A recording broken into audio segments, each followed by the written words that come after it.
გამარჯობა. გუშინ რაღაც საინტერესო აღმოაჩინე და მინდოდა გამიზიარებინე. გუშინ დაძინების წინ, როგორც ყოველთვის, ლოგიჩერ დავწერე, ავიღე ტელეფონი და დავიწყო სკროლვა Instagram-ზე. შემოხდა ერთ-ერთი ვიდეო ამერიკელი ბიზნესმენის, რომელმაც თქვა ასეთი რამ, რომ წარმოიდგინეთ, თუ როგორი გინდათ იყოთ. გააკეთეთ ვიზუალიზაცია იმისა, თუ როგორი ცხოვრება გინდათ გქონდეთ. მე ცოტა დავდეთ ნავი ტელეფონი, მეთქი, მოდი ვცადოთ, რა იქნება იყოს. და წარმოვიდგინეთ, როგორი მინდოდა ყოფილიყო ჩემი შემდეგი დღე. ანუ რა ქმედებები მინდოდა განვახორციელებინა. ამის შემდეგ ძალიან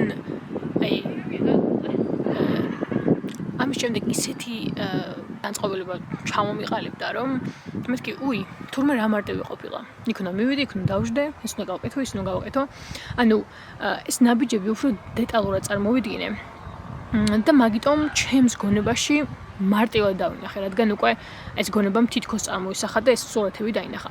იმიტომ რომ მაგამდე ეს ვიცოდი ეს ქმედებები უნდა განვახორციელებინა და მაგალითად გასული კვირების განმავლობაში, რამდენიმე კვირის განმავლობაში მინდოდა რომ გამეკეთებინა, მაგრამ არ ვაკეთებდი, იმიტომ რომ ჩემს გონებაში რაღაც დიდი და ჩახლართული რაღაცა იყო და არა მარტივი ნაბიჯები. და ამის წარმოდგენის შემდეგ მივხვდი რომ რა პატარა ნაბიჯები ყოფილა ამ რაღაც დიდ რამეში. თავარია რომ ეს ნაბიჯები ნელ-ნელა გადავდგა. და აი ზუსტად ეს მომეწონა რომ მეორე დღეს რო ჩავდექი, ჩემთვის უფრო მარტივი იყო რომ დამჟარიყავი და ის საქმე გამეკეთებინა. და გადავწყვიტე, რადგან ეს გამოსვლება მივიღე, რომ ყოველ საღამოს წარმომედგინეთ როგორი დღე მინდოდა შემექმნა შემდეგ დღეს. და მინდოდა ესაც აქ გამეზიარებინა, რადგან ასეთი საინტერესო რამ ვიპოვე და ასეთი დამხმარე.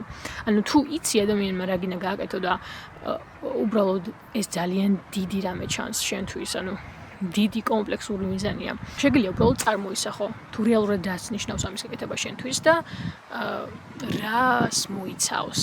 რა არის ის პატარა-პატარა ნაბიჯები? ანუ რა არის ის, რაც ყოველ დღე შეგიძლია გააკეთო მაგისთვის? ის პატარა ნაბიჯები, თუმცა 5 წუთი გააკეთო, 10 წუთი, 15 წუთი, რაც მერე დროთა განმავლობაში მიიღოს იმ მიზნამდე. და იმედია ვინმეს გამოადგება. მე გამოვადგა. აბა კარგად.